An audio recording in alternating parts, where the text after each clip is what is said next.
साधक हो श्री अमृत मंथनेश्वर कल्किदत्त मंदिर, शिरूर, घोडा नदी, जिल्हा पुणे, महाराष्ट्र येथील पंडित चतुर्वेद सायंटिस्ट श्री वत्सवक्षा भगवंत परमहंस परिव्राजकाचार्य श्री काशी विश्वेश्वरानंद सरस्वती महाराज उर्फ कर्डिले यादवराजे यांच्या अमृतवाणीत श्री लिंग महापुराण अर्थात श्री रामलिंग महापुराण कथा रोज सायंकाळी 8 ते 8:30 या वेळेत अवश्य लाभ घेणे. ओम वक्रतुंड महाकाय सूर्यकोटी समप्रभ निर्विघ्नं कुरु मे देव सर्वकार्येषु सर्वदा.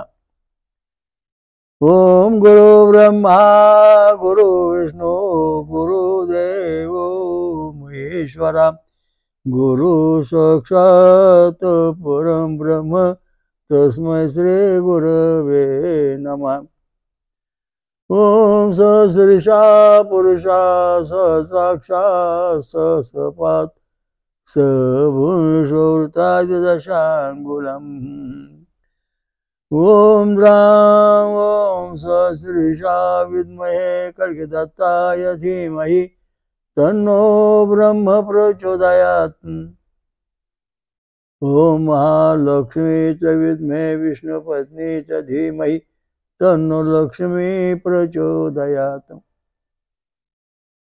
ओम पांडुरंगाय विद्महे वासुदेवाय धीमहि तन्नो विष्णु प्रचोदयात्. रुक्मिणी देवी च विद्महे महालक्ष्मी च धीमहि तन्नो लक्ष्मी प्रचोदयात्.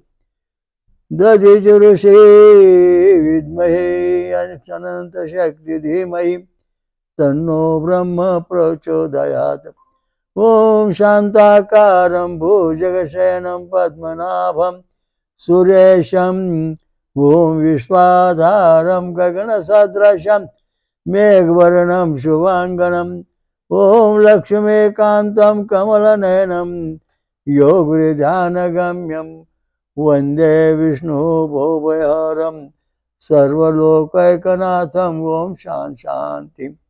ओम दत्त दत्त राम राम ओम दत्त दत्त राम राम ओम शिव शिव श्याम श्याम ओम शिव शिव श्याम श्याम. आज आपण जी पुराण कथा सांगतोय त्याच आधाराने या ठिकाणी भगवान कृष्ण काय म्हणाले, गाची छंद ही माझी विभूती आहे आणि वेदानाम सामवेद असणे, मी स्वतः सामवेद आहे. विभूती म्हणली नाही, स्वतः सामवेद आहे. याचा अर्थ काय की धर्माचं खरं असं समजून घ्यायचं असेल तर आपण सामवेदचा अभ्यास केला पाहिजे. याच्यामध्ये काय सांगितलंय, तुम्ही काय करताय, तुम्ही कसं खाताय, कसे राहताय, काय करताय, देव प्रसन्न होण्याकरता नेमकं काय करायला पाहिजे हा महत्त्वाचा मुद्दा आहे. ते संपूर्ण भगवान कृष्ण यांनी सामवेद अस्मितेचे म्हणजे तत्व मानलेलं आहे. 1875 रुच्या आहेत आणि ह्या रुच्याचा अभ्यास आपण केला तर आपल्याला खऱ्या देवाचं रहस्य कळलं. आपण देवाकडे जाण्याकरता नेमकं काय करायला पाहिजे. आता तुम्ही काय करताय, भूतियान मार्ग, हे 4 मार्ग आहे. भूतियान मार्ग, पितृयान मार्ग, देवयान मार्ग आणि ब्रह्मयान मार्ग. या 4 तत्वामध्ये हा मार्ग आहे. हे 4 मार्गापैकी जगात लोक असतात. भूतियान मार्ग म्हणजे अमंगळ खाणे, जादूटोणा करणे, भानमती, चेडे गोटे यांच्या सहवासात राहणे, त्यांच्यामध्ये आनंद लुटणे, पैसा मिळवणे, श्रीमंत होणे किंवा एकमेकांना जादूटोणा लावणे, याच्यातच सगळं जग चालले. दुसरा जो मार्ग आहे, कारण ह्या भूतियान मार्गात जो आहे यांना ईश्वर प्राप्ती होत नाही. यांना भूत खेच, जादूटोणा करणे, चेडे गोटे भूत हे प्रसन्न होतात, त्याच्याशी जगतात. हा समाज. पुढचा जो आहे तो भूतियान मार्ग. याच्यामध्ये पितरदेव भूतियान मार्गाच्या पुढे पितृयान मार्ग. तर पितृयान मार्ग म्हणजे आपल्याला पितर प्रसन्न होतात. आजे पंजे मामा काकी आपले जे पूर्व आलेले असतील ते मृत आत्म्याची भक्ती करणे हे पितृयान मार्गाचं लक्ष्य. आणि हे पितृयान मार्गाची भक्ती केल्यानंतर आपल्याला सुख शांती समाधान घरात आनंद हे मिळू शकतं, पण ईश्वर प्राप्ती होत नाही. आपल्या गरजा भागतात पण सुटतात. लग्न जमत नाही, पितराची पूजा करा समलं, अमुक होत नाही तसं करा झालं. म्हणजे ह्या ज्या गरजा आहे साध्या, म्हणजे खऱ्या देवाकडे जाण्याचा मार्ग नाही. हा मार्ग तुम्हाला तुमच्या जीवनातले आडी अडचणी सोडवण्याचा मार्ग पितृयान मार्ग आहे. पुढचा जो मार्ग आहे तो देवयान मार्ग. याच्यामध्ये फळं खाणे, दूध पिऊन राहणे. आणि या मार्गातून जेव्हा जाईन तेव्हा तुला देव प्रसन्न होता. देव देवता पण मग तो देव लोकात जातो. गणेश लोक, ब्रह्मलोक, विष्णुलोक, शिवलोक, इंद्रलोक, दत्तलोक, विराट लोक. मग त्याच्या पुढे हे 7 लोकांचे, मग त्याच्या पुढे 4 लोक आहेत. महाविष्णू लोक, स्कंद लोक, पार्वती लोक म्हणजे महापंचसागरेश्वरी माता लोक, नंतर रुद्र महारुद्र लोक. आणि इथून जेव्हा आपण पुढे जाऊ तेव्हा आपल्याला परमधाम ज्या ठिकाणी प्रत्यक्ष परमात्मा राहतोय तिथं जायचंय. आणि तो देव म्हणजे आपला प्रसन्न झाला तर आपण जाणार, तर जाता येत नाही. तिथं गेल्याशिवाय आपलं जीवनात सुख शांती मिळणार नाही. हा देव कोणता? ओम सहस्रीशा पुरुषा सहस्राक्षा सहस्रपात सभूमी शोर्ता दशांगुलम. हा जो परमात्मा, हजारो शिर, हजारो डोळे, हजारो हातपाय असणारा जो आहे विराट स्वरूप जो परमात्मा आहे, हा देव आहे. ह्या देवापर्यंत आपण जाऊ. ह्या देवाची भक्ती केल्यानंतर आपलं कल्याण होणार. आणि ह्या देवापर्यंत जाण्याकरता आपल्याला काय करायला पाहिजे, कसं करायला पाहिजे, कोणची भक्ती कशी करायला पाहिजे, हा मागचा मार्ग आहे. तेव्हा भगवान कृष्णाने सांगितले गायत्री छंद माझी भूती. म्हणजे गायत्री छंदात मंत्र म्हणायचं. समजा ओम नारायण विद्महे वासुदेवाय धीमहि तन्नो हा नारायण हा मंत्र या ठिकाणी गाय. ओम नमो भगवते वासुदेव हा मंत्र आपण म्हटलो. हा मंत्र तुम्हाला सुखदायक आहे, पण तो गायत्री छंदात बसत नाही. गायत्री छंदाचे मंत्राचे शास्त्र 2, 6, 8, 12, 15, 18, 24 आणि 36 अशा क्रमावर आहेत. तर हा गायत्री मंत्र म्हटल्यानंतर, छंदात म्हटल्यानंतर आपल्याला सुख शांती समाधान मिळतं. गायत्री मंत्र आपण जपलोच नाही तर आपलं काय नुकसान होणार आहे? आपलं सर्वात मोठं नुकसान म्हणजे वंशाचे नुकसान होणार, वंश पद्धती. कारण ह्या गायत्री मंत्राच्या हातामध्ये 23 रंगसूत्र जोडले आहेत. आता नारळाची करून आपण नारळ घेऊ, नारळ फोडून पाहू. नारळात पोकळी आहे, तशा प्रकारच्या पेशीमध्ये पोकळी आहे. पहिलं नारळाचं म्हणजे खोबरं आहे, म्हणजे या ठिकाणी रंगसूत्राच्या 7 जोड्या आहेत. मग त्याच्या पाठीमाग नारळ खोबरा पाठ आहे, काळी पाठ जाड. तर त्या ठिकाणी 8 छंद 8 गुणसूत्र आहेत. नंतर त्याच्यानंतर करवंटीमध्ये 8 गुणसूत्र आहेत. म्हणजे अशेष्टीने नारळाची वाढ जर झाली तशी आपल्या शरीरामध्ये जीवपेशी वाढ होते. आणि हे शास्त्र असं आहे की हे जीवपेशी जे मंत्र आहेत, गायत्री मंत्रच का म्हणायचा, बाकीचे मंत्र म्हणलं काय काय कारण? गायत्री मंत्र हा मनुष्याच्या जीवनातलं फार मोठी गोष्ट आहे. त्याचा पूर्ण विकास होतो. ज्या समाजाने गायत्री म्हणजे साधना केली ते उच्च कोटीला पोहोचले. ज्याने साधनाच गायत्री मंत्र केली नाही ते नीच म्हणजे खालच्या पातळीवर किंवा मध्यम पातळीवर आहे. गायत्री मंत्र अक्षर 24. ऋषी विश्वामित्र, देवता सविता, अनुष्टुप गांधार स्वरा. ओम भू ओम भुवा ओम स्वा ओम महा ओम जना ओम तपा ओम सत्यम ओम तत्सवितुर्वरेण्यं भर्गो देवस्य धीमहि धियो यो नः प्रचोदयात्. असं जेव्हा आपण जपू तेव्हा गायत्री छंदाच्या सगळ्या शक्ती आपल्यावर राहणार. 33 कोटी देव प्रसन्न होणार. मूळ परमेश्वरापर्यंत जाता येणार. आणि जर तुम्ही असा मंत्र जपलात, ओम तत्सवितुर्वरेण्यं भर्गो देवस्य धीमहि धियो यो नः प्रचोदयात्, असं जर म्हणलात तुम्ही, तर जे राक्षस आहेत ते सगळे तुमच्या शरीरात शिरणार आसुरी शक्तीचे आणि तुमचा नाश होणार. म्हणून कृष्ण भगवंतांनी सांगितले की गायत्री छंद माझी विभूती आहे. आता ऐका मध्यश्री महात्मा. आता गायत्री मंत्र म्हणणारे ब्राह्मण, क्षत्रिय, वैश्य यांना पूर्वीचा अधिकार दिलेला आहे. आणि त्याच्यानंतर जे काही बुद्धिमान असतील त्यांना पण याच्यामध्ये मंत्राचा इंटरेस्ट आहे, त्यांना पण याचा फायदा मिळतो. फायदा मिळतो म्हणजे त्यांना फायदा करून घेता येतो. परंतु ही गायत्री मंत्र जो म्हणतो आपण, तो 8 ठिकाणी म्हणजे गोल वारो तो नरोटी आहे, याच्या 8 ठिकाणी तो आढळतो. आता आपण शिवलिंग घेऊ. शिवलिंग आहे, शिवलिंगाचा आकार गोल आहे, जीवपेशी सारखा आहे. शिवलिंग ही खरी जीवपेशीचा आकार आहे. मध्ये पोकळी आहे म्हणजे मध्ये शिवलिंग उभं आहे. आणि त्याच्या भोवतानी जे आहे ते 8 ठिकाणी आपण मंत्र म्हणून ओम तत्सवितुर्वरेण्यं भर्गो देवस्य धीमहि धियो यो नः प्रचोदयात्. 8 ठिकाणी हे ध्वनी आदळतात सरळ 45 अंशातून.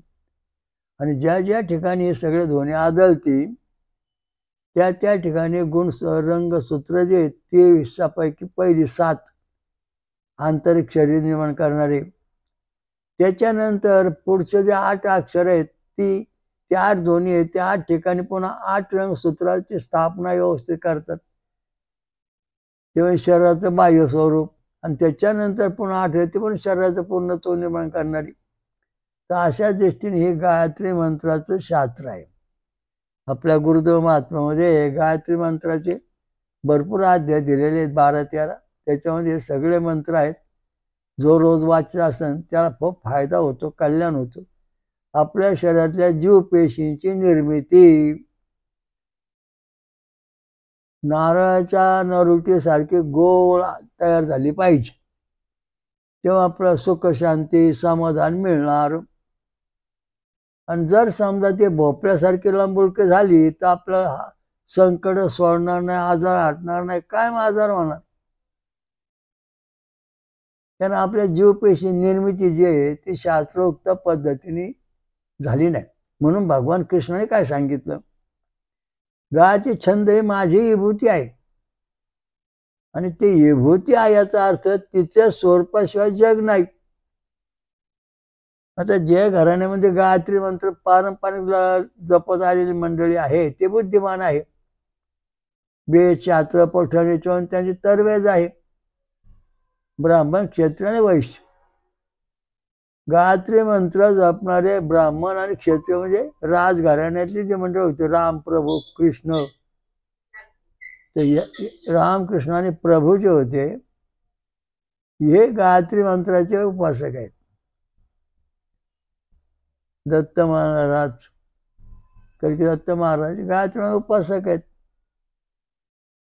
ब्राह्मण तत्वामध्ये दत्त महाराज गायत्री मंत्राचे उपासक आले. आणि क्षत्रिय धर्मामध्ये राम आणि कृष्ण आले. त्यामुळे या गायत्री मंत्राचा उपयोग आपल्याला जीवपेशी निर्माण करण्याकरता होतो. पहिलं गायत्री मंत्राच्या ध्वनीतून ओम आयो यो त्रिशतम तनासन तद्मयतश म्हणजे धावती. तर आपल्या शरीरामध्ये 30,000 सुख आहे, 30 या गायत्री मंत्राने चालतात.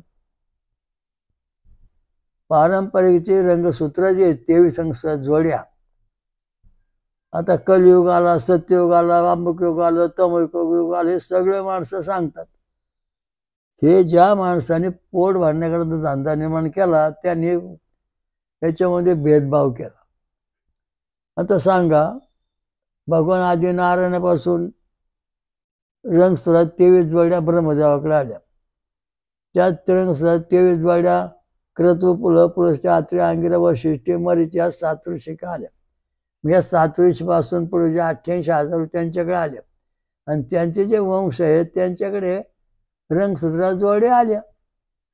आता तुम्ही सुद्धा ऋषीमुनीचे वंशज आहात. सगळं जग घेऊन ऋषीमुनीचे वंशज आहे. तेव्हा प्रत्येकाकडे रंगसूत्राच्या 23 जोड्या आलेल्या आहेत. प्रत्येक माणसाकडे रंगसूत्रात 23 जोड्या आलेल्या आहेत. आणि ज्या हे 23 जोड्या आहेत त्या जसे तसे हजारो कृतमध्ये सत्ययुगात आल्या, त्रेतामध्ये आल्या, द्वापारात आल्या, आता कलियुगानुसार ते रंगसूत्रात जोड्या आहेत म्हणजे काही फरक पडलेला नाही. म्हणजे भगवान कृष्णाने सांगितलं, काय सांगितलं की गाची छंद माझी विभूती का सोडून वंश परंपरा जशी तशी हजारो पिढ्या टिकून राहण्याकरता याचं महत्व आहे. ज्या ज्या समाजाने गायत्रीला सोडून दुसऱ्या मंत्राचा जप करायला सुरुवात केली त्यांच्यामध्ये पूर्णत्व आहे की नाही त्यांना माहिती. पण ज्यांनी गायत्री मंत्राचेच वंश परंपरेने उपासना केली त्या घराण्यामध्ये पूर्णत्व आलेलं आहे. आता गायत्री मंत्र जपल्यानंतर काय होतं, नाही जपल्यानंतर काय होतं, ऐकल्यानंतर काय होतं, नाही ऐकल्यानंतर काय होतं, हा महत्त्वाचा मुद्दा आहे. तर आपल्याला जो आजार होतो, आजार सोडित नाही. काय आजार दुखणं स्वातंत्र्य याचं कारण आहे तर आपल्या शरीरामध्ये जे 23 रंगसूत्रात जोडे आहेत यांची वाढ आपल्या शरीरामध्ये व्यवस्थित झालेली नाही. त्यामुळं आपले जे अवयव आहेत कमकुवत झाले, निकामी झाले, मूर्छित झाला. का झाला? त्या जीवपेशी जी आहे तिच्यामध्ये जी रंगसूत्राची जोडी आहे ती भोपळ्यासारखी वाकडी तिकडी पडली. त्यामुळं रंगसूत्र मागं पुढं झाली. त्यामुळं ही बुडदूस किंवा आचार्याची मुलं वंश वाढायला लागला. काही मुख्य आंधळी मुलं का जन्माला यायला लागली?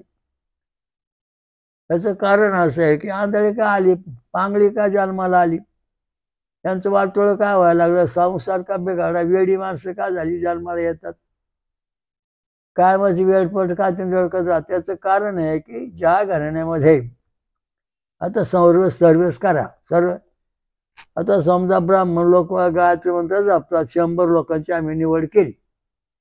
विचारलं तुमच्या घरात आंधळी पांगडी किती माणसं आहेत? ते म्हणले आमचं एक नाही.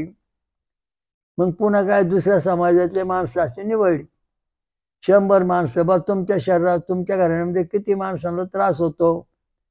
त्यांनी सांगितलं बा 2-3% लोकांना याचा त्रास होतो. पुन्हा त्याच्यापेक्षा वेगळी माणसं खाणारे पिणारे भूतियान मार्गातले त्यांनी सांगितलं जवळजवळ आमच्या माणसं काही काम करत काही करीतच नाहीत आणि त्यांना काही सुचत नाही, आठवत नाही, काय काय अशी परिस्थिती. म्हणजे 10% ते 20% समाजामध्ये विस्कळीतपणा वेळसरपणाची माणसं जन्माला आलेली आहेत. हे दावान संशोधन विज्ञान काय आहे, पोट भरायचे धंदे सगळे. जोपर्यंत विज्ञान गायत्री मंत्राच्या पाया पडत नाही किंवा साधना करीत नाही तोपर्यंत हे विज्ञान पूर्ण होणार नाही, ते अपूर्णच राहणार आहे. गायत्री मंत्र जपणारा जो समाज आहे ते 100 माणसांनी उडा बघा ते कसे कर्तव्य दक्ष आहेत, काय देवधर्म करतात, पूजा करतात, जीव उपाशी राहत नाही, खातात पितात, व्यवस्थित कार्य करतात. पण ज्यांच्या घराण्यामध्ये गायत्री मंत्र जपला जात नाही, वाकड्या तिकडे मंत्र जपतात, धावरे बोऱ्या धावरे कोऱ्या हे जे म्हणतात असे त्यांची माणसं बघा कशी आहेत, मेंढरासाठी. तुम्ही तुमचा विचार करा. प्रत्येक समाजाने आपला ओम ओम अग्नुषी पोमान हा पांजन्य पुरोहिता तमेम हे महागयम. ब्राह्मण क्षत्रिय वैश्य शूद्र आतिक शूद्र हे सगळ्यांच्या शरीरामध्ये ह्या सगळ्यापैकी गायत्री मंत्रा जो समाज आहे तो बुद्धिमान सुशिक्षित चांगला उच्च कोटीचा, त्यांची संस्कृती उच्च कोटीची आहे. तुम्ही 100 माणसं त्यांची निवडा. आणि बघा कशी परिस्थिती येते. गायत्री मंत्र न जपणारे विज्ञानवादी जपा, शोधून काढा, त्यांचं निरीक्षण करा. किंवा जी वाकड्या तिकड्या अमंगळ मार्गात आहेत त्यांचे निरीक्षण करा कसे आहेत. सगळ्यात जास्त भूतखेत कोणाला लागतात? गायत्री मंत्र जपणारी मंडळी त्यांच्या 100 लोकांमध्ये कोणाला भूत भानमती करणे जादूटोणा चिकटलाय का? अजिबात नाही. नंतर त्याच्यानंतर पुन्हा 100 माणसं निवडा निर्णय समाजाची. कोणाच्या घरामध्ये 100 माणसामध्ये 5%, 2%, 10%, 15% अशा माणसांना भूतखेत जादूटोणा करणे चिकटलेले आहेत. तुम्ही तुमचं निरीक्षण करा. मग जगायचं असलं चांगलं तर तुम्हाला गायत्री मंत्र हा प्रत्येकाने जपला पाहिजे. ज्यांना जपता येत नाही त्यांनी जे सहकार्य करणारे आहेत, मंत्र म्हणणारे साधक असतील, साधू ऋषी मुनी कोणी किंवा ब्राह्मण समाज असेल तर त्यांच्याजवळ जाऊन तुम्ही याचा फायदा घ्या. तर तुमचा वंश व्यवस्थित टिकन तसा टिकणार नाही. कारण रंगसूत्र ही अत्यंत महत्वाची आहेत. आणि म्हणून कृष्णाने सांगितलं, काय सांगितलं? गायत्री छंदे माझी भूती आहे. पुढं काय सांगितलं? साम योदास्मी. म्हणजे सगळं गायत्री मंत्र छंद माझी भूती. आता थोडं आपण बोललो, फार बोललो नाही, फार बोलायला वेळ नाही, म्हणून पुढचं पाहू. सामयदो अस्मी. मी स्वतः सामयद आहे. विभूती म्हणलेलं नाही, सामय अस्मी, स्वतः सामयद आहे.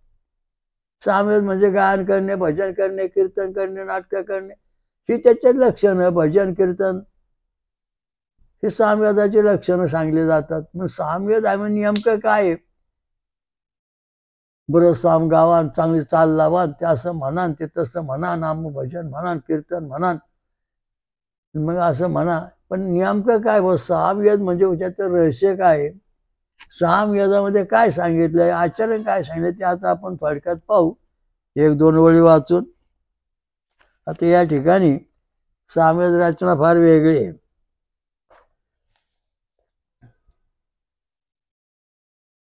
यात ऋषी सांगितलेले आहेत. इंद्रदेव सांगितला का, हे स्तुती करणाऱ्या उपासकांनो, तुम्ही सोमरस काढल्यानंतर इंद्राला परिपूर्ण सुख देण्याला स्तोत्राचे गायन करा. आता या ठिकाणी महत्वाचा मुद्दा आहे की सोमरस म्हणजे नेमकं काय? हे 6 उपासकांना उपासना करतात देवाची, इंद्रदेवाची, तर त्याला सोमरस द्यावा लागतो. सोमरस म्हणजे उसाचा रस, आमरस, नारळाचं पाणी, फळांचं, त्याला सोमरस म्हटलेलं आहे. म्हणजे देव जे आहे ते अमृत आणि सोमरस याच्यावर जगतात. भाकर तुकड्या खाऊन जगत नाहीत. सोमरस पेतो. सोमरस, सोमा सोडायचा सोमरस किंवा प्रत्यक्ष. इंद्रदेव त्याशी आले, म्हणले, महाराज, आम्हाला तुम्ही होम हवन जवळजवळ 1945 सालापासून देताय. हे होम हवन पोचायला आम्हाला जवळजवळ 30 दिवस लागतात. आणि ते इथं आम्हाला ताजं पाहिजे म्हणून आम्ही आता इथे येऊन होमाजवळ बसतो.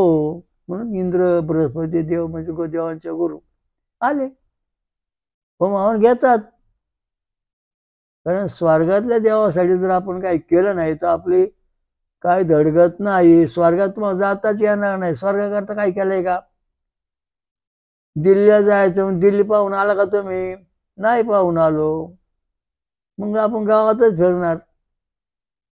तशा प्रकारचं स्वर्गात जाण्याकरता आपलं साधन पाहिजे. ते साधन म्हणजे सोमरस आहे.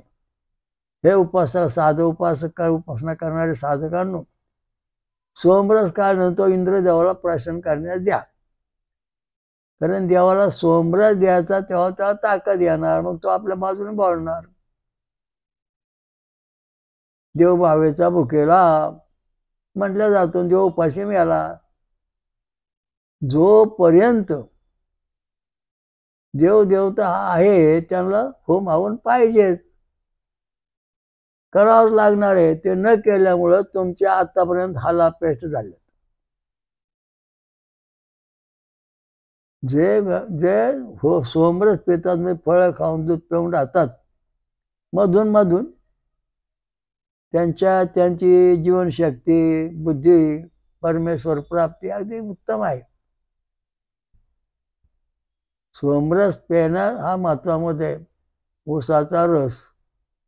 एक दिवस भगवान शंकर म्हणले, महाराज मला युक्सुरस दे. युक्स म्हणजे ऊसाचा रस दे. मी ऊसाचा रस पिऊन राहतो म्हणे. लिंग महापुराणामध्ये अर्थात श्रीरामलिंग महापुराणामध्ये सांगितलंय की भगवान शंकर ऊसाचा रस पितात म्हणजे सोमरस पिऊन राहतात. ते दारू गांजा किंवा काही पित नाहीत. कारण ज्यांनी त्यांनी आपल्या स्वतःच्या स्वार्थाकरता देवाच्या नावावर बकर, कोंबड्या हे सगळं ठेवलंय. खरं विसरला, खोट्या देवाच्या पाया पडायला लागला. तुमच्या घरामध्ये पितर आहे, देव नाहीत. तुमच्या घरामध्ये भूत आहे, देव नाहीत. तुमच्या शरीरामध्ये पितर शक्ती आहे, दैवी शक्ती नाही. भागवत पुराणात सांगितलंय, वासुदेवे भगवती सत्वहृदय स्थिते. कलियुगामध्ये ज्याचं हृदय सात्विक असेल, जो सोमरस पिऊन राहील, फळं खाऊन दूध पिऊन राहील, त्याचे का भगवंत परमात्मा आहे, त्याला जगाचं ज्ञान होऊन बाकीचं ज्ञान होणार नाही. कारण आंधळी पाहिजे. म्हणून नास्तिक बनले. नास्तिक का बनला?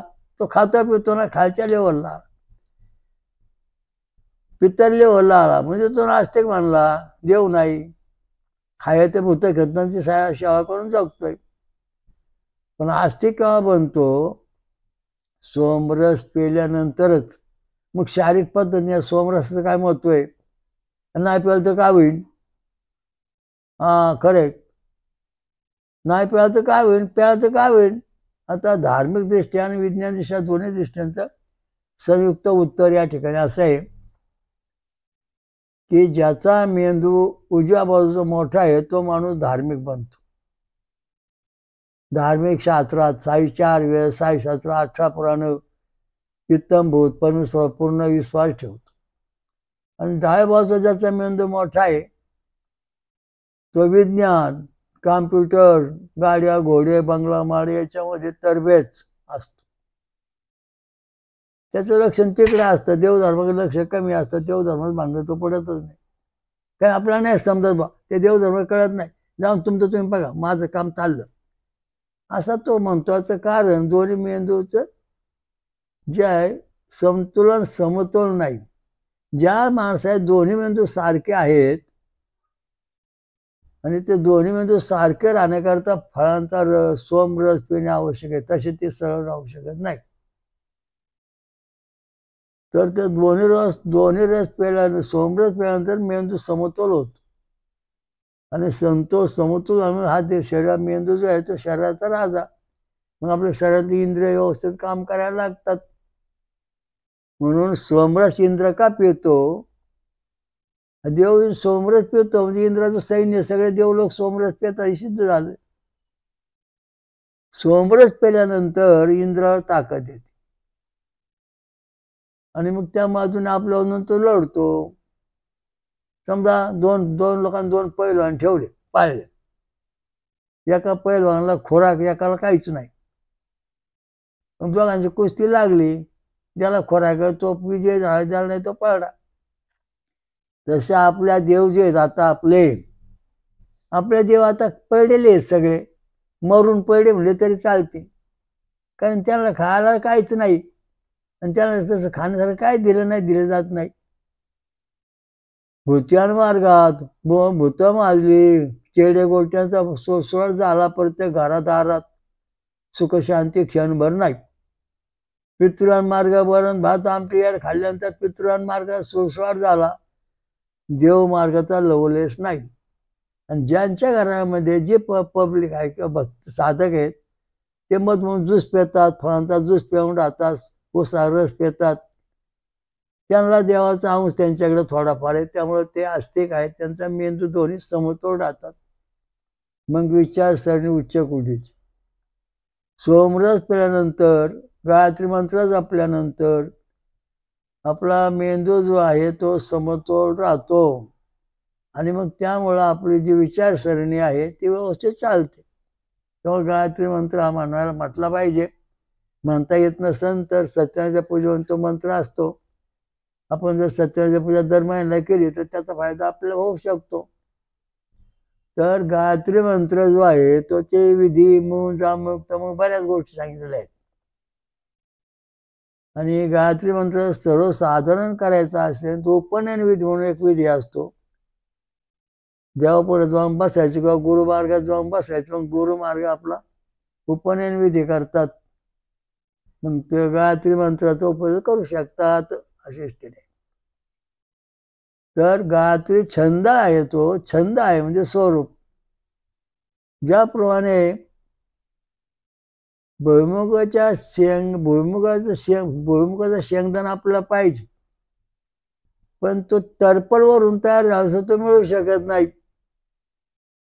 म्हणजे छंद आणि स्वाराने ते टर्पल तयार होतं, मग त्याच्यात मगज होतं, मग शेंगदाण तयार होतं, मग त्याच्यामध्ये जीव येतो. तशा प्रकारचा प्रत्येक जे जीव आहे त्याला गायत्री छंदाचं कवच तयार होतं आधी. मग त्याच्यामध्ये जीव प्रवेश, मगच तयार होतो, मग त्यात जीव येतो. मग जीव आल्यानंतर मग मानव किंवा 84 लक्ष योनीचे जीव तयार होतात. हा मागचा मुद्दा आहे. म्हणून भगवान कृष्णाने सांगितलं गायत्री छंद ही माझी विभूती आहे. गायत्री मंत्राच्या विधी करणाऱ्या काही भरपूर संस्था आहेत, तिथे पण तुम्हाला गायत्री मंत्र प्रचार करणारे आहेत. पुरुष स्त्री यांना पण गायत्री मंत्र म्हणण्याचा अधिकार आहे. त्याचे काही नियम आहेत ते पाळावे लागतात. गायत्री मंत्र म्हणल्याशिवाय तुमच्या जीवनाचा 100% विकास होणार नाही आणि झाला पण नाही. ज्या घराण्यात गायत्री मंत्र रोज म्हटला जातो त्या घराण्याचा 100% विकास झालेला आहे आणि प्रगती पथावर आहे. गायत्री मंत्र म्हणणारे त्रिकाळ संध्या, सकाळी दुपार संध्याकाळी, राम आणि कृष्ण या ही त्रिकाळ संध्या करीत. सकाळी दुपारी संध्याकाळी गायत्री मंत्र होमावून करीत राम आणि कृष्ण. तसं आपण त्यांचे भक्त असून ते काही करीतच नाही, म्हणून आपण त्यामुळे उपाशी आहोत, पाठीमागे पळलेलो आहोत, त्यामुळे आपण होत नाही. म्हणजे आपण रामकृष्ण हरी म्हणतो किंवा देव म्हणतो, त्यांच्या उपासना आपण बरोबर जायला पाहिजे.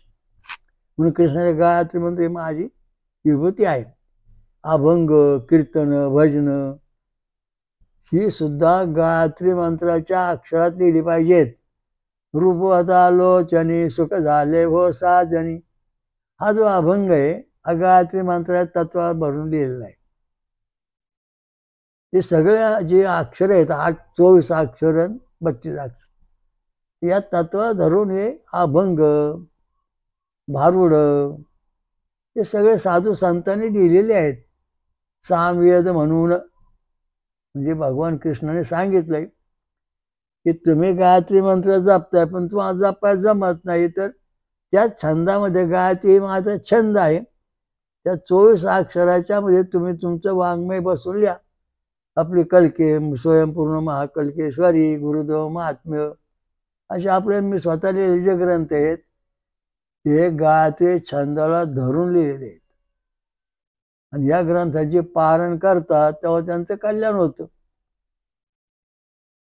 गुणसूत्र, रंगसूत्र, जीवन जिन्स हे सगळे समतोल शहरात पडतात. सांगायला फार वेळ नाही, पण थोडक्यात सांगितलं या ग्रंथामध्ये आहे. हजारो माणसं आता अभ्यास करतात, त्यांचं कल्याण झालं. दैवी संपत्ती वाचायची. ओम भूवं भुवं स्वं अहं जनम तपं सत्यम ओम तत्सवितुर्वरेण्यं भर्गो देवस्य धीमहि धियो न प्रचोदयात्. ओम एकदन्ताय विद्महे वक्रतुण्डाय धीमहि तन्नो दन्तिः प्रचोदयात्.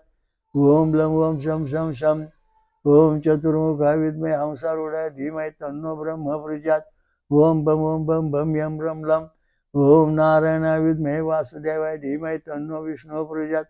ओम रम डम ढम नम तम थम पम फम ओम तत्पुरुषाय विद्महे महादेवाय धीमहि तन्नो रुद्रः प्रचोदयात्. ओम यम ओम कम खम गम गम चम चम टम ठम ओम सहस्रनेत्राय विद्महे वज्राय धीमहि तन्नो इंद्रः प्रचोदयात्. ओम हम ओम आमी मी रुद्राय महा ओम सरस्वती विद्महे ब्रह्म धीमहि तन्नो देवी प्रचोदयात्. ओम आम ओम क्लां क्लीं क्लीं क्रूं क्लीं कहा ओम दिगंबरा विद्महे अवधूताय धीमहि तन्नो दत्तावर ध्रामं क्षम ओम ईश्वरूपा विद्महे निरंजनाय धीमहि तन्नो विराटा प्रजात ओम कम ओम आमी मी रुलुलुलु आय ओम हा ओम कम गम गम गम नम संरक्षाज्ञम ओम महाज्वाला विद्महे अग्निदेवाय धीमहि तन्नो अग्निः प्रचोदयात् ओम आपो ज्योतिरस्वामृतम ब्रह्मर्भुर्भास्वरोम शांती. असेच त्यांनी गायत्री मंत्राने आपला योग मार्गाचा अभ्यास केला पाहिजे. तेव्हा आपलं सर्वांगीण पूर्ण उन्नती होते. स्त्री पुरुषांना जो भक्ती करण्याचा अधिकार आहे आणि ज्याचं आचरण जास्त पवित्र आहे त्याला देव प्रसन्न होतात. सात्विक वृत्ती पाहिजे. देह शुद्ध करून भजनी वाजावे म्हणून देह शुद्ध करून भजनी भाजावे हा महत्त्वाचा मुद्दा इथे. आपला देह शुद्ध झाल्याशिवाय भजनी वाजायचं नाही. काही खातून भजन करतोय कारण त्याचा परिणाम वाईट होतो. आता साधी गोष्ट आहे. ओम तत्सवितुर्वरेण्यं भर्गो देवस्य धीमहि धियो यो नः प्रचोदयात्. बस संपलं. आपल्या शरीरातले जे काही पाप होती सगळी बाहेर गेली. तोंड बंद झालं. तत् म्हटल्यानंतर परत ते शरीरात आलं नाही. शरीरामध्ये पुण्यासाठा झाला. साठलं पुण्य शरीरामध्ये. पुण्यानं पाप कसं काय साठतं एकाने प्रश्न विचारला. त्याचं उत्तर आज असं आहे. ओम तत्सवितुर्वरेण्यं भर्गो देवस्य धीमहि धियो यो नः प्रचोदयात्. म्हणजे आपल्या शरीरात सगळी जी पाप आहेत पूर्वजन्मातली अनुवंशिक दोष आहेत सगळे बाहेर निघून गेले. पाप बाहेर गेली. परत ते आपल्याकडे पुन्हा आले नाहीत. दरवाजा बंद झाला. मग बघा पुढं काय झालं. ओम तत्सवितुर्वरेण्यं भर्गो देवस्य धीमहि धियो यो नः प्रचोदयात्. असं म्हणला की आपल्या शरीरात जे पुण्य आहे ते तर नाहीच आहे पण बाहेरून जेवढी पाप आहेत ते सगळे आपल्या शरीरात शेजाऱ्या पाजाऱ्यांची मित्रमंडळीची आसपास भेटण्यास सगळी पाप तुमच्या शरीरात होतात. आणि लागली छाळायला. हा स्वप्न झाला तो स्वप्न झाला तो असा म्हणला तो तसा म्हणला. देव का भेटत नाही तर तुमचे मंत्रविधीच म्हणजे चुकीचे आहे. म्हणून भगवान कृष्ण सांगितलंय गायत्री छंद ही माझी विभूती आहे. साम्यद अस्मी. सोमरस प्याला पाहिजे. गायत्री मंत्र म्हटला पाहिजे. तेव्हा त्याला सुख शांती समाधान प्राप्त होत. पुण्य म्हणजे काय ते साठवायचं कसं काय.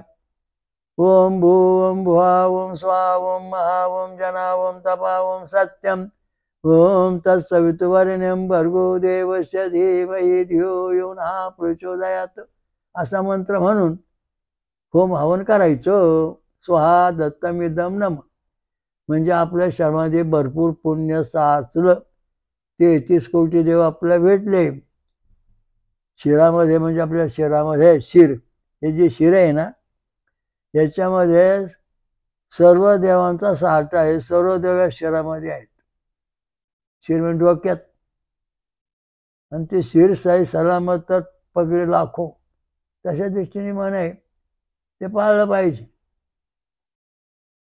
पुढं तर आपण सोमरस प्यायला पाहिजे. सोमरस पिण्याचं फळांतरच प्यायला पाहिजे मधून मधून. त्यामुळे तुम्हाला साधना प्राप्त करायचं. इथं पुढचं वाक्य काय सांगितलं त्यांनी.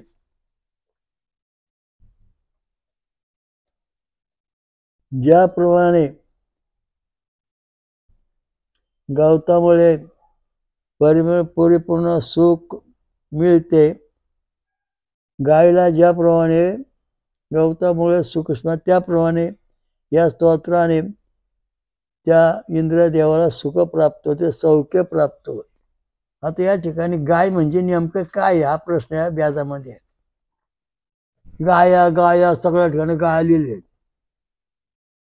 गायन गायचं वासरू गायन गायचं वासरू. गाय म्हणजे परब्रह्म परमेश्वराची शक्ती म्हणजे बुद्धी. ह्या बुद्धीला स्तुती स्तोत्र म्हटल्यानंतरच तिचं कौतुक तिची वाढ होते.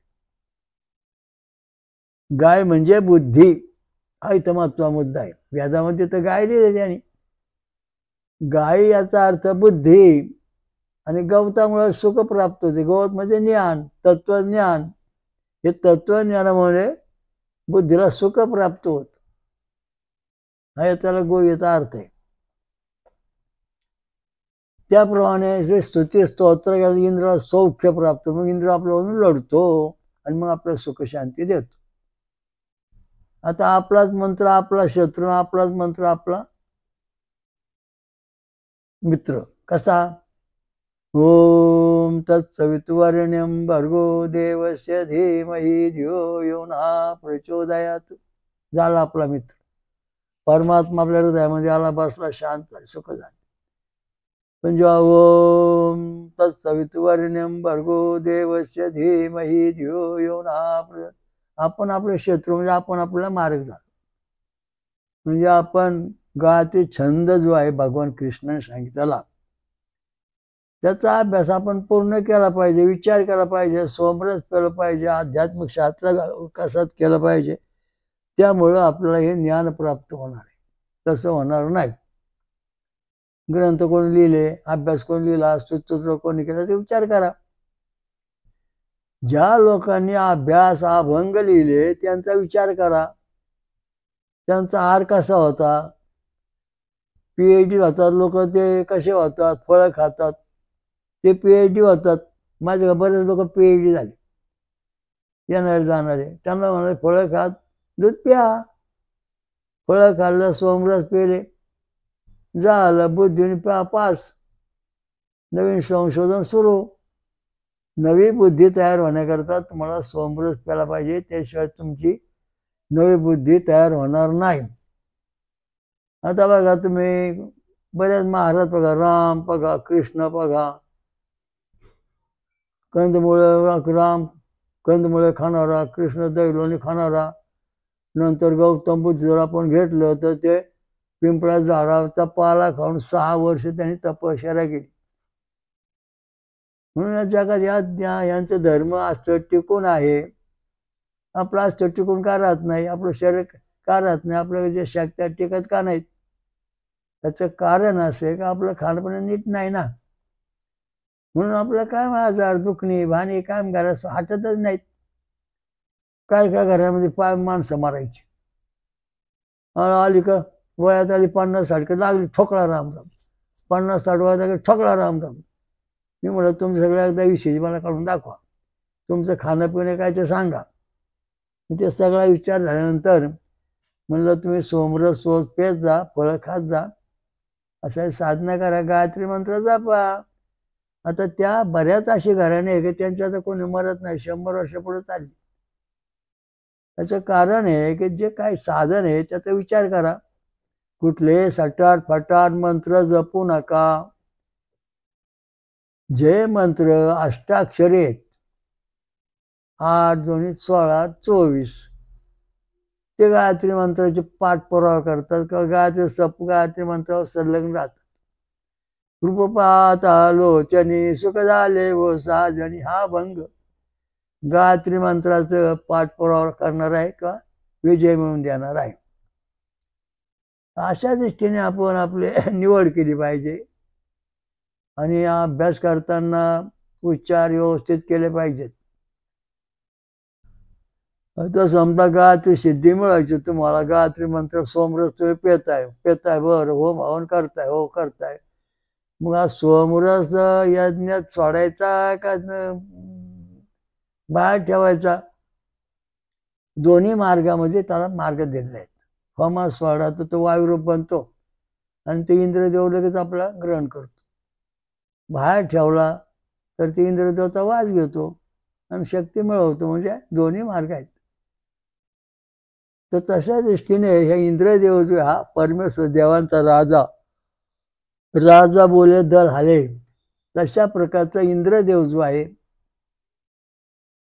तो सोमरस पितो. तर त्याची जी प्रजा आहे सगळी, 33 कोटी देव जे आहेत किंवा जे साधक सगळे आहेत ते सुद्धा सोमरस पिऊन राहतात. आता बघा हिमालय, हिंदुकुश पर्वत, नंतर आपला सह्याद्री, नंतर गिरनार, अशा ठिकाणी बरेच साधू आहेत. चित्रकूट, त्या ठिकाणी ज्या साधूंना आम्ही भेटलो तेव्हा साधूंनी आम्हाला सांगितलं की आमचा आहार म्हणजे फलाहार आहे. कंदमुळे फळे खाऊन आम्ही राहतो, साधना करतो, सोमरस पितो, फळांचा रस पिऊन राहतो, बाकीचा आम्ही काय खात पित नाही. म्हणजे त्यांना त्यांच्याकडे ईश्वर प्राप्ती आहे आणि ते आपल्या जगाचं कल्याण करण्याकरता साधना करतात. असे किती साधू आहेत? सध्या 4 कोटी साधू आहेत भारतात आणि भारताबाहेर. साधना पूर्ण करणारे 4 कोटी साधू आहेत. ते भक्ती करतात. आता या ठिकाणी काय सांगितलं? गायला गवत खाल्ल्यामुळे परिपूर्ण सुख मिळते. आता गाय या ठिकाणी ही आपली जी गाय आहे इथं नियम आहे तिथं, पण गाय म्हणजे बुद्धी, परमेश्वराची बुद्धी आहे. तिला कोणता चारा द्यायचा? ज्ञानाचा चारा द्यायचा, तेव्हा ती पूर्ण सुखी होते. आत्मज्ञान, ब्रह्मज्ञान, भौतिक ज्ञान हे सगळं सुख ते चारा. आणि मग त्यामुळे त्या गायला सुख शांती मिळते. बघा किती महत्वाचा खोल अर्थ आहे. गाय म्हणजे बुद्धी. व्याध म्हणजे गाय सांगितली ना, ती गाय म्हणजे गाय तर आपली आहेच आहे, पण ही गाय आणि बुद्धी या दोन्ही गोष्टीचा विचार करून तिचा क्षेत्रात निर्णय करा, म्हणजे तुम्हाला अजून ज्ञान होईल. पुढचा मुद्दा असा आहे की स्तुती स्तोत्राने इंद्र प्रसन्न होतो. सामवेद म्हणजे भजन, कीर्तन, जागरण, गोंधळ हे सगळी त्याची साधनं. वेद मंत्र ही त्याची साधनं. त्याने देव प्रसन्न होतात. म्हणजे पण सोमरस प्यायशिवाय कोणी प्रसन्न होत नाहीत. 2 माणसं बसली समोर आम्ही आणि म्हणले ह्या झाडावर पक्षी किती आहेत? म्हणले असतील 10-20,000. झाडाखाली कोण कोण बसले? हत्ती, उंट, घोडे, कोंबडे, गाढवे, मंत्र सगळे बसलेत माणसं आहेत. मी माझ्या इच्छाशक्तीने त्यांना माझ्याकडे खेचून आणतो. एकदम म्हणलं करावं प्रयोग. केला त्यांनी प्रयोग. मंत्र म्हणा सुरुवात केली, मग पुढं उपास धरायला सुरुवात, मग त्यांनी पुढं साधना केली, निर्णय भजन कीर्तन केली, तरी ते पाखरं काय त्याच्या दारात येईनात. ओरडू ओरडू मेला. उपास धरला तर पाखरं काय त्याच्या दारात येईनात. मग तो दुसरा जो होता म्हणजे बाबा त्याचा प्रयोग फेल झाला, तू करून दाखव, हे पाखरं आण. त्याने आल्यावर लगेच सोमरसच्या दारात उभा केला, लगेच अन्न धान्य ठेवलं, पाणी ठेवलं, काही बोललं नाही. शांत बसा. टाळी वाजवली. सगळे पाखरं, हत्ती, उंट काय होते सगळे पळत आले त्या दारात, खायला लागले. तशा दृष्टीने सगळ्या देवांना जेव्हा तुम्ही भोजन देता तेव्हा तुमचं कल्याण होईल. तसं होणार नाही. आरडून वरडून काही होणार नाही. आरडून आरडून सगळे मेले, तुम्ही पण त्याच वाटेने चाललात. होम हवन करा, तेव्हा सुख शांती मिळवा. प्रत्येकाने घरी अग्निहोत्र केलं पाहिजे. आता अग्निहोत्र करायचे साधनं, लाकडं बिकडं कुठून आणायचे? शेणन बिनन गावऱ्या कुठून मिळायच्या? तेव्हा दत्त महाराजांनी सांगितलं. कृष्ण भगवान म्हणाले, सोडोनी द्वारकेला श्रीकृष्ण शिरूला अवतरले. ते काय म्हणाले की कापडाची वडी घ्या, त्याच्यावर 3 तीळ ठेवा काळे आणि पेटवा, झाला अग्निहोत्र. म्हणजे अशा अगदी सोप्या भाषेमध्ये यांनी अग्निहोत्राची नवी दिशा शिकवली आहे. त्याप्रमाणे प्रत्येकाने जर रोज मंत्र म्हणताना या अग्निहोत्र केलंच पाहिजे. जर तुम्ही गायत्री मंत्र म्हणत असता कुठल्याही मंत्र जपून जर अग्निहोत्र नाही केलं तर तो मंत्र राक्षस बनून तुमचं घराचं आणि दाराचं वाटोळं करणार आहे. केले, झालंच आहे. मंत्र म्हणणारी माणसं होम हवन न केल्यामुळं ते मंत्र त्यांना खायला लागले, त्रास व्हायला लागला. आम्ही एवढी भक्ती करतो ना, आम्हाला त्रास होतो. अरे पण तुम्ही भक्ती करताय देवाची, पण देवाला काही खायला देताय का? नाही. होम हवन करता का? नाही करीत. आता आपण एखाद्या मंदिरात गेलो तर आपले पित्र वाट पाहत असतात. तुमचे आजे पणजे ह्याला नातू आला बरं का, ह्याला आपलं मुलगं पण आलं बरं का, काहीतरी आणला असेल राव खायला. तिथं हात जोडीचा उभा राहतो, पाहतो निघतो. तेव्हा ते तर पित्र म्हणले आपल्या जेव्हा एवढी इष्ट मिळून ठेवते, खातोय, आपल्याला 2 पैसे तर काही खायला जेव्हा जरा आणून देत नाही. मग याचे करा खाया प्यायची बंदी, याच्या नोकऱ्या नाहीत, पाणी नाही, काय द्यायचं नाही, मिळणार पहिली आडवी. तर हे जे शास्त्र आहे, आपले जे पूर्वज आहेत, मनुष्य मरत नाही, त्याचा जीवात्मा जसा तसा अनंत कोटी वर्ष राहतो आणि तो आपल्या घराण्यामध्ये पुढे असतो. आपल्या पितरांना देवांना आपण जमलं पाहिजे, जपलं पाहिजे. आपल्या घरात देव देवता बसवल्यात, हा बस माझ्या एक जण आला म्हटलं महाराज आमच्या घरी देवी बसवली आणि लय त्रास होतोय, सगळ्या घरात भांडणं चालली, खायला पैसा नाही, अमुक नाही, तमुक नाही. मी त्याला म्हणलं काय नाही, देवीला रोज नैवेद्य दाखवीत जा, तुम्ही खाता येतो आणि आपलं तिचं नाव म्हणा, मंत्र म्हणा, जा. ठीक आहे म्हणलं, म्हणायला लागला. त्याने 3-4 महिन्यामध्ये 2-3 कोटीचा व्यवहार केला. अरे एकदम चलन फिरलं, एकदम परिस्थिती बदलली. याचं कारण काय? तर जे जे आपल्याला सहाय्य करणार आहेत त्यांना भरपूर खाणं पिणं द्या तुम्ही, तेव्हा तुमचं पण सुटतील. प्लॉट खपत नाही, पैसे मिळत नाही, अमुक अडचणी. घरात देवाला कधी पाहिलं का तुम्ही? नाही पाहिलं. म्हणजे पित्र कोपरी, देव कोपरी. या सगळ्या गोष्टी धार्मिकदृष्ट्या अत्यंत महत्वाच्या आहेत, त्या आपण पाळल्या पाहिजे. सोमरस पेलं पाहिजे. देवाला सोमरस द्या, म्हणजे फळांचा रस काढून ठेवा देवापुढं, किंवा होम हवन करून त्यात थोडा सोडा, तुम्ही पण प्या, कारण मानवा पण प्यायचा अधिकार दिलेला आहे. तर सोमरस हे भगवान कृष्ण जे आहेत त्यांनी जे ज्ञान सांगितलं ते सांगितलं. भगवान